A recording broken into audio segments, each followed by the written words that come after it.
mi fɔ nyuie. Nye hã me fɔ to Mawu ƒe amenuveve me. Nye da akpe ne Mawu be egakplɔ mí míege ɖe nusɔsrɔ̃ etɔ̃lia me. Eye míagalé ŋku ɖe nusɔsrɔ̃ etɔ̃lia si ƒe tanya gblɔ be gɔmedzedze klitsaklitsa. Gɔmedzedze klitsaklitsa. Míele mía nɔvi Adugu Kɔku Ayete ƒe ŋkɔ sem. Eye le mɔɖaŋudɔwɔƒea nɔvi Tete Joel. Ye le asi trɔm le mɔ ŋuti míele mía ŋkɔ sem nyuie. Kɔ agbɔnya afia hadɔwɔla nyo wo gasɔ gbe wo yi aɖe aƒetɔ ƒe nyame na mí ko maɖe wo nu afia mí hamemegã Christian ɖe kɔ aƒemea. Aƒeme fɔ Ɖeviwo ɖe. Ɖeviwo fɔ nyi ɖe. Tsɔ be dɔ ya. Tɔnyi tsɔ la ɖe ko miagbɔ ɖe. Mía hã mí fɔ le amenuvevea me lo. Yo akpe ɖe Mawu. Nɔvi le yɔ ɖeko gbɔwòtɔ ɖe. Ewo fɔ lo. Nyisɔ be dɔ. Dɔnyi sɔ lo miagbɔ ɖe. Míatsa mí fɔ nyuie ɖe. Tuka ɖewo ɖe. Mí le dzi. Subɔsubɔ ɖe. Le Mawu be alɔdɔ le yi. Akpe na Mawu. Yo, mí da akpe ne Mawu be gakplɔ mí vɛ be míalé ŋku ɖe nusɔsrɔ̃ etɔ̃lia sia ŋuti. Esi ƒe tanya gblɔ be gɔmedzedze klitsaklitsa. Kpikpisrɔ̃ gblɔa ele Mose ƒe agbalẽ velia ta atɔ kpikpigba kple eve. Esime nyawo gblɔ be emegbe Mose kple Aron woyi ɖagblɔ na Farao bena ale Yehowa Israel ƒe Mawu la gblɔ esi. Ɖe asi le nye dukɔ la ŋuti bena woayi aɖaɖu ŋkeke nyui nam le gbedzi. Farao ɖo ŋu bena ame ka nye Yehowa ne maɖo to eƒe gbe aɖe asi le Israelviwo ŋuti woayi. Nyemenya Yehowa la o, eye nyemaɖe asi le Israel ŋuti woayi hã o. Amen. Amen. Amemegã Christian do gbe ɖa na mí. Mina miado gbe ɖa. Míatɔ si le dziƒowo mi da akpe nɔ mi kafo mi do ɖe dzi be negasɔ gbɔgbɔmebolo ya na mi di abe míagaɖu. Mi ɖe kuku be nàyra ɖe dzi eye wòaɖe vi na mi le Kristo Yesu míaɖela ƒe ŋkɔ me. Amen. Amen. Xɔsetɔ geɖewo buna bena nenye be mí dze Mawu yomea, ele be agbea wòanɔ miɔtɔ, anɔ sewle ye míakpɔ dzidzedze kakakaka, dzidzɔme ko míanɔ kakakaka tsɔ yi. Ewɔ be ɣea ɖo yiwo nenye be masɔmasɔ ɖewo va dze xɔsetɔ yawo ƒe agbeme koa, nya sesẽwo gbɔgblɔ tɔna me vava. Mawu ɖeka ko subɔ mele le ka, ye ko mele fu kpem le ka. Vɔ eyi ame yi ŋutɔ ne le numetotoa wɔ ma ye hã le nya sesẽwo gblɔ ma, ame yiwo le kpɔm hã woanɔ gbɔgblɔ be o, mema be Mawu subɔ ma mikpɔ le ebe agbeme va tsi ɖa, mikpɔ le ye wòva trɔ ɖa, mikpɔ le ye wòva tsi ɖa. Kɔa eya enye nu yi míagakpɔ le Israelviwo hã ƒe akpa dzi. Kpɔ be ɖe eyɔ katã amea ɖe ɖe Yehowa Mawu gblẽ na mí dana ɖi mahã. Toɖolawo, miwɔ ɖeka kple mí ne míalé ŋku ɖe nya ya ŋuti.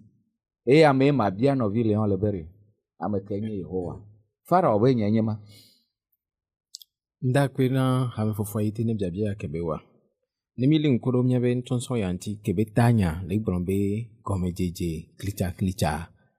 Mi la do dzesi le nsɔnsɔ me be le nyateƒe me enyi gɔmedzedze ɖe ke nɔ klitsaklitsa na me kɔ na Mose. Enɔ klitsaklitsa ne le go ya me be mi la kpɔ ŋuɖoɖoa le biabia ko wa me. Ne mi hlẽ nu le Mose be agbalẽ velia tatɔ kpikpigbã kudo ve egblɔ be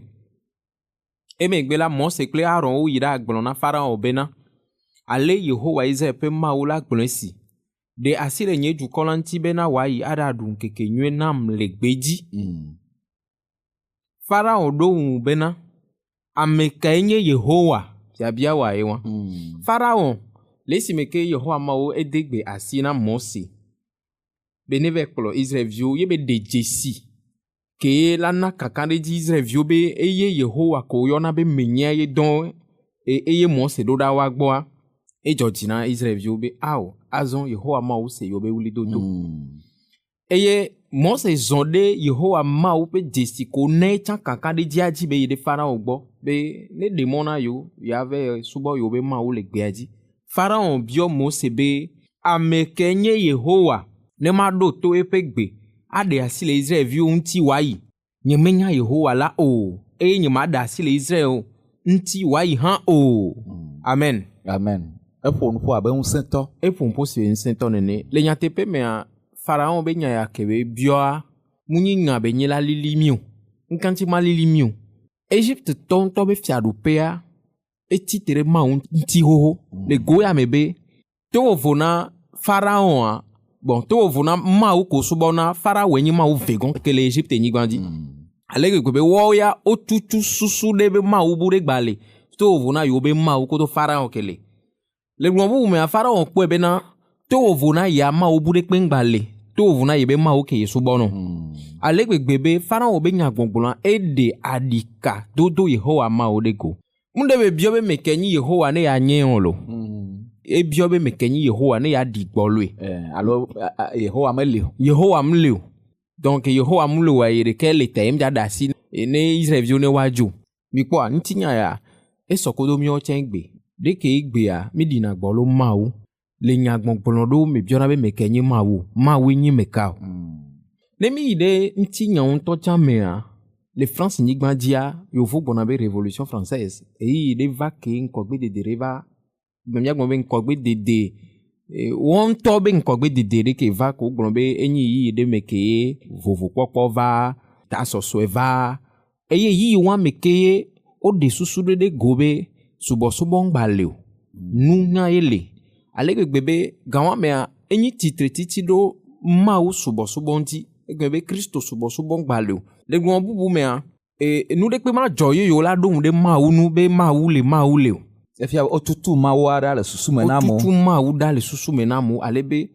tsɔtsi ɖewo ŋutɔ tsɔ nɔ anyi gawa mea wosɔ tsɔtsiwo ke sɔ wɔ enunya be subɔƒe egbe be ke mawu mu le wanu ke le nunya le gblɔ bubu me tafla tsɛ ma na kpɔ ɖem ɖeka nenye be dzi me le dza o wa wala gblɔ be woɖo ma hiã mi wɔ nu vɔ̃ ɖe be gawa mea nyawa mu lo ne dzi mu le dza o wa mi ɖo la biɔ bɔ biabia na mia ɖokui be ɖo ma hiã bon eyi yɔwo trɔ alo nu ka ŋuti miatrɔ asi le nu ka ŋuti nye machiniwo kple tɔ wòana tsidzadza na va ne ba dzɔ be enya ɖe kpe ŋgba ka mawo nuke yewoa yɔ la wɔnye be yewo be nunya eƒo nuwo kpatata yena bena tsɔtsiwo na anyi gawa me wotu tsɔtsiwo fi ko be wòna subɔsubɔ nu le kpɔ wotu tsɔtsiwo sɔ ke sɔ wɔ nu kɔ nunya subɔƒe yo ŋlɔ be mawoe nana nunya enuwo kpe me va gawa me enuwo ŋuti egbea miame ko le se nya ya mi ɖo la nya bena eyi ɖe kpekpe ŋɖo la vava ye miabui be mawu mu li o ye miatite ɖe mawu ŋuti o egbe bena le ŋutinya be dzi yi mea mi la kpɔe be ame sia ame ke tite ɖe Yehowa mawu ŋutia nuwo mu nyɔna ne o minya be egbea nunya va le mia si ale gbegbe be mi tite ɖe mawu ŋuti ye mi gblɔ be subɔsubɔ keme mi le ke nyi Kristo subɔsubɔ yovowoe sɔe ɖo ɖa mi yina kaka mi ɖina gbɔlo Yesu mi yina kaka mi ɖina gbɔlo mawu mi gblɔna nya ko ŋu dzio ado vlo mawu agblɔ nya ko ŋu dzio mi ɖo la ŋlɔ be nya ya enɔ ŋutinya me va yi ɖeke be nɔ le ŋutinya me ɖo ɖeke nuwu nɔ na me ko tite ɖe Yehowa mawu ŋuti ɖo miɔtsã mi ɖo la srɔ̃ le ya me yo nɔvi le akpe kaka hame ga Christian oui nɔsɔ kpe nɔvi le be nya sigbe ɖe ke Mose kudo Aaron oyi Pharaon gbɔ wese bena no kpɔ azɔli mo na ɖe azɔli la nya gbɔgbɔ ŋutɔ elabe mawu ye ɖe ɖokui sɔ fia Mose mawu ye ƒonuƒo nɛ wɔnukunuku dzesiwo ɖe ŋuti ele gbe va mawu ble kaka elɔ donc enu katã ɖe fia be edoa la fa eye ke Mose gale gbea mawu trɔ be Aaron egbana wa ba Aaron tsa va nyanyawo yɔ be viawo le nya kpɔ o ko va Egypte zi ɖeka ɖeka wo yi Israel megãwo gbɔ yo trɔ be nene mawu ɖe fia wo wɔ nukunuku dzesiwo Israel megãwo katã be hoye mawu ɖo ŋku yewo dzi enu katã le zɔm yɔ yo va ɖo Pharaon gbɔ zɔn le mɔkpɔkpɔ be Pharaon la be o mawu ƒonuƒoa awɔ dukɔ aɖe dzo yi Pharaon be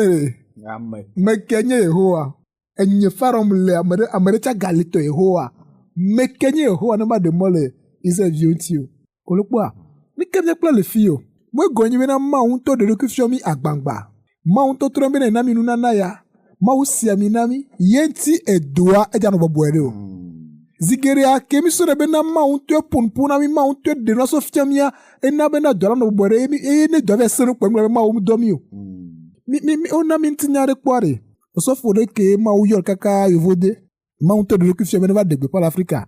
ifia ɖeke be xɔ ɖeɖe fia ɖoa etɔ te be dɔ egble dɔ kpata le yovode egble dɔ da ɖe zi ɖeka ebe va Congo nyigba dzi edu ke mawu tɔ be dzuamɔ aɖe gbeƒã ke eɖo dzuamɔ nua dzuametɔ be ma ve gbe la va sɔ woxe mɔ ne ma ɖo dzuamɔ o nyake ya ma mawu ŋutɔ ƒoƒo na ma yedzo axe mɔ na ma ɖo dzuamɔ lo anse me ɖo dzuamɔ kaka funa dzuamɔ nu kpo do srɔ̃ nɔ kaka esrɔ̃ va fɔ fu eye srɔ̃ vi didi be nyɔnu va ku o Nusua ɖeke nu eɖoa ebi dzi do ma woe. Ɖevi ke wodia ɖevia tse wòe nyɔnua kua sɔ ɖevia sɔ na misionnaire bu kpɔ ŋutɔ dzo yi yevo de kpa wo eku mawu dome kpa. Vua nu va se ŋuti nya be nuwa ke wo edzɔbetɔ gbewe na nusɔ ma ɖo dua mo. Okusɔ ma ɖo dua mo wa. Fifia le funua ɖevi ɖe sɔna kɔƒe me va sa na azi na nyɔnua. Ne ɖevia dze va sa azi na nyɔnua kpoa nyɔnua gblɔ na ɖeviwo mawo nya na ɖevia ya. Elena ɖevia de la gblɔ mawo nya na ɖevia ke be ɖevia dzo dua mea. Ve gblɔ ne fia bo be enu keme sɔ mu bara be nyo kpoa fia tɔ ƒona ƒu dua me tɔwo tɔ gblɔ nya na wo. Ke ya le dzibia we na mawu gble dɔ da ɖe mawu mu de mo bia dɔ dzi wa mawu le dɔ fɛ ke ebi dzidzo wa edua me tɔ va trɔ dzime ɖevia ke va sa na dza trɔ zu pastor ɖevia trɔ yovo de gbe ɖeka va nya va da se dio ye nyɔnuvi ko dia nyɔnuvi ase nya yo ve dzinu sue kaka akpe o kereti okpoa enua enyi nji ntoto be nyi dzo akpe ve kereti ke trɔ va ho baptême trɔ va Kristo gbɔ nyato mia se gɔme na me gɔme mawu dɔ mi mawu tɔ de ke fio mi mawu tɔ pompore gɔbe edoa dza fa awo vami la kpla de ko na confiance na mawu ke nyi be de ke so fio mi nenea ena mi kakara ji kpo be ko le doa bo na mea mu kanu ke mi la kpɔ le ngɔ wa yi le kudomi e wana nyi de po na mi ena be tura mo se mu nyi woyo va enye fifia e ya che ba yi jesi na be na de ne mi lo mawu be do ne mi do go klitsa wa me buta bo sugbon be mawu be do mi le ha ne o lo mawu be do klitsa mu lo wa bio se be mawu be do tutu e fia ke gbe ni mawu be do akwa futo bo so da titere ti pe klitsa vana ko e mawu de na mi do goleme e wi ji go so faro kudo mo se wi nyame wa fifia dukwa ke mse go ne mawu cha ona do wa dukwa ta bi jido mo se we na de o ve so da se na be na ko gbo na faro to da agbadara gbadi na o lo vi lo to do ma he ji bi atole ndeme ye ko to bodu dra po no to sem de di e fi wo le mo adie wa o ji bi atole no me de me ko le do gbeda alo ko gbe ti be no mo ba pa ji pa no sem de di e go wo le mo adie wa do di le mo adi mo ke no ko na Israel vi wala ho na o cha amen yo ha ma ga akpe kaka Pharaoh be nya ya de na funa vire voa me kpɔ Pharaoh ho le gba be nkeke me haza e gba be Pharaoh sugbɔ le mia be yi me o ho bia na nya ya be me kenye Yehowa me kenye mawu me kenye Yesu me do bia ha be na re o ne gblɔ Yesu abe ŋutinya na yo o ne gblɔ mawu abe ŋutinya na yo ne yo ajesi o e gba me be yo me dzi be yo anye o elabe yo de megbe ne ŋusẽ ɖe yo nye kalẽtɔ yo nye akpletɔ ogboa gbogbo wa re ego no Pharaoh me vo anenyi be mi nya buta me vitukira mi akpore ke Pharaoh we nudua mi na kwoto ale gbogbo wa asi alba no kpakoto no nya egbe are mi nya la gare gbowe na de o mate gbowe ma o mu le o ke gbola gbowe ma o mu le wa o la di kaka no mu pu o wa anya mu lo ifia mi o ya anyima vitukira di pe po mi le no ma yo di la anyima ji o mu pu o di le te pe kwoto le univers ba no mu ponde po bo ke no mu le o de o mate po de gbe ma o de pe mo le po aso nya ke do ija no le pompo ne nia o le pompo ne nia kaka gbereka ma wa mi ki va dogo ko yaro enya biose ma saji be e me kokwa ha mo ganya na blofia le me e gome be we ale togo vichukuya be ma wo melo ya e be jesi ma wo vona no le amenya wo lo to vona ma wa nu bubu do le menya wo kwana be nu ma me le wa bien wa dans le togo fia neige mu jano ya kwana be neige me le neige mu jano npopo ni pepo sino ni pepo bo la no po ti o be ya neige mu lo mu kan klaja neige mu lo nu ka mo la po ro enche bona be nu ko npopo a ba me mu lo rifia ne mi jo le Pharaoh be akpaji ye be alome de be nya ya pleto kwa abale ha me ga gble fia do sese nu yo pe na de Israel vi o ticha yo cho na doa o he be mo na kwa Israel vi o be du kwanto e jo va fariga on to va jagla nke wo ha wa jagla ne ma no vile ya okay ndakpe okwa ne ve me be mva fifije imva no mo popo be kplo donyi ne mi afire ne mi funu ba gbori ja voa king gbo ma va no mo popo a oji mo popo to mo pataji onpe o ye ke nyanja va no mo popo am no peru jinu do ko ja de fion be le nyatepe me a mo popo ke nyam le na wa kakareji le me kuru ku jesi o do pe di keke eye won enke jo e won que Mose va Israël bois. Quand Bob l'aventure bien ma obéni varé nous bien be me que don e mare. Ya glombe me kayo. No bien be ko yo no mare de ke ya gbonro. Ya yimjila odoro ma obo nya. Nkela lo meno ebe kpo la lo mena e. Obe sokpo ke so dagbe. E kpo ai to zun dan. Obeni le asi kene le to zun. Ebe okay, a o de si wan obe nye don. Ebe ne to so ba lo ke so do ha to me. Ke so lo so do ha to me de to anyile alo ane keke. Ebe ne pa to so do ne ba de to. Anya du linti. Ebe no mo ho di o se wa. So won so fi won la we won ya jise. Ebe okay fi onya no idwa me a nil to sisire le funu. Aku nil to sisire ke so kora nyigba. Ela to zu hu. No mo ho me ve wan jise o la we ya jise. Mo se wo no mo kin po adukwa ho ya jise. Adukwa ho mo se jise. Mo se jo Pharaoh gbo a. Fe gbo na Pharaoh a. Pharaoh be yo be dukwa ya. Kufia to. Ono so gba now edeko na dobe funasa ono so de ji dokpe na o ifi a ojo ji dokpe do na me ovo be ame onye kuviato Ye won. Ifi a ye o ji be yo ajo le do agbo edore pomulo so me na edonte bavo Gwamere sare ameowa wanto ujina egbe ebe ko la so do ekpe ko le wa me be sena wa ujine na oyi fifi a Pharaoh bon gba di na okeo nenyi be na so fia do yi na kaka palime yo ve di na gbea so vana na wea wanto we jano ikpale me fi janve di gbea voa nenyi be ekpe ko wo na akpere kayo wo na lo alo fare ko wo na lenkekere kame eye po la gba o ale be Israel view be fukpekpe agba sensere dina oso wa be fukpekpe ya ke sensere dina wa ye na bo grona mo se kuto wa rombe o be ma un to ne va ni pondrola le yo ame ve abe dodo me be na no agba to sensena yo so we o be ya polo mi ke so jo mo popo mi do de jiwa mo popo anto ai tu ble croa ye na be enya ke rame fufu Christian conscient le be verelo minya enu ke le ma wo me ke mi Kristo to gedo mi no we nyi be Yehowa ma wo gbro be eyenyi mi ata kpo la van gbro de ke la kpo mi ata na mi enu ke le ma me o egbe Yehowa ma wo be ja kpo ta o de ko wo si ameta papa gome do no si ameta papa gome nyi be bon be ke le ma click pe o a enu wo no si ameta papa gome be na egbe enu de mi le hlenyi so la gban le de ko dan ko di republican la egbon be de Yehowa ma wo ba meta papa kebe gome sese mi bu ameta pokpo ke nana be na ha hova na mi adia na mi bu pe na be mi bo to na le hose mi egbe be nu le le gbon be Yehowa ma wo ba meta pokpo na ha hava na mi adi voa no do gome sese na ma wo ba meta pokpo ma bu hose egbe be ma wo ba meta pokpo gome be mo ja va dio vamadu dio ma wo ba meta pokpo bana me ke ni ma uto wa nu eja na ya bu vanua ke tututua ela vadio e de na mo be gani so fiona ma gbe se sa ale be mi do la sigon be ne nu ajore jio ye ne ten dole me ya de fia be ma oba meta kposi le jio wo fifia no wo no te ba me enu ani ne fo wa de ke na tan kpo ma oba sia be eno eji ale be ma wa de eji be mi apata mi va do pere amegere la te gbon be nkanti ma wo bo no si be de ke ize vio tan ono tebende ke mo se va na yo mo popo anu ke ja jwa ko yin be mo popo me pe o ja to ten ni ke mo se an to chan po e won be ke jo Pharaoh won pade ko Pharaoh ja na e fe be mi jo to family ni nu ya se gon me be enu be gon me sen ya de ke no je gon me na mo se klicha ya enyi gon me jenu ne po ne ba se gon me be ne gbe ajija no ne won ne po ne ho gbe azo ma wo bo ye be va tro do bu le fia eja no chakli ne wata mi o chan igbe le mi abe Kristo to subo me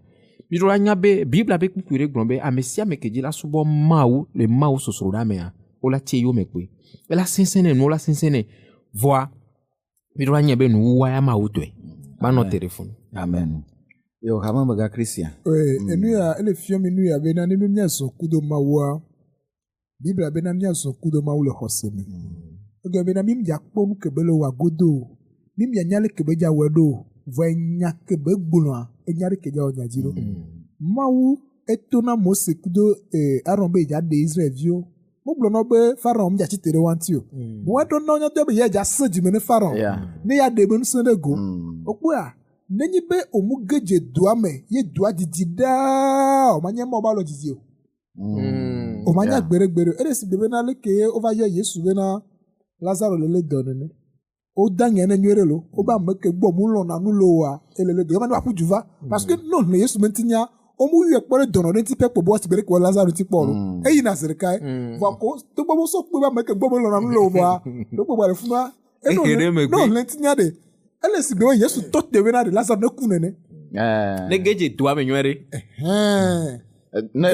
wa ito nywere no adi kaka bon keke gbogbo de ade ne wa nya be na ne gle ne ne acha yi wone ta no vi to ji no la o mu nyi be ma o mu tele we yo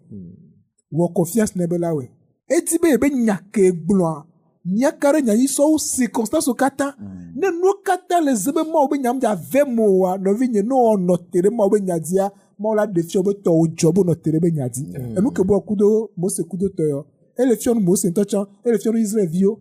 bo pon ke faro lo wa ma o be ipo mu opo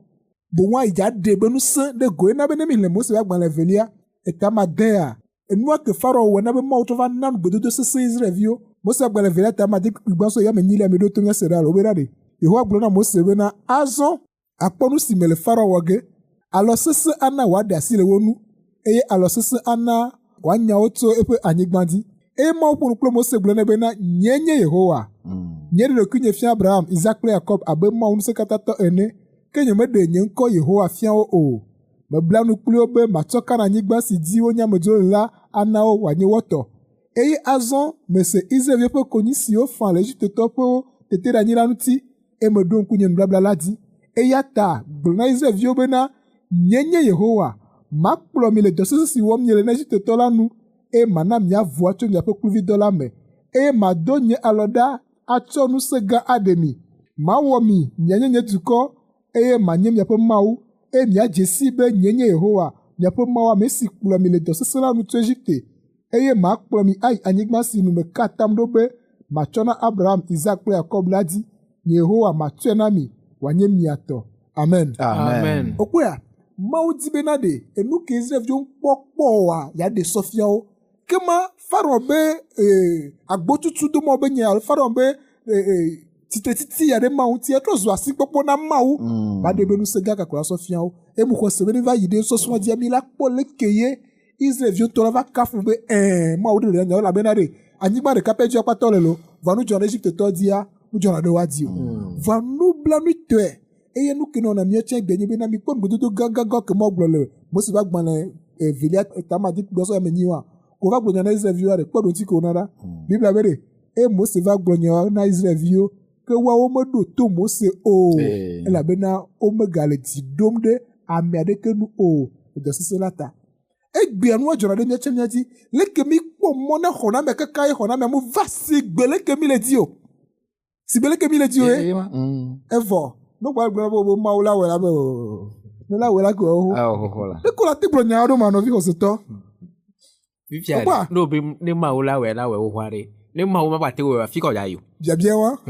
ogba ho si ade ye ni benade mo e go be ma ola wonu a si bele kemi le di alo kemi le pomo ne lo ho si ni be na mi kade ma odi be la we be nya si bele ke to di ne le game ke be dia nu ko na ho si wo e yan ti o la no te pele yi de pepe me e si bele ke no vi le gble ne no nyi ho se to a e mo bure gbara so no nyi ma wo ta no mu no te pele fi ko ja yo fifiare a file jova wo sen na me bere mawu fia jesi gbogbo do Mose ifia Farao gbe de kakwa evoa ego be jesi o ma de Farao ano gbegbe jesi o wa no jejen fu kaka onu ya fifia ha jo to nu ha ji zreka ego be dukwa ha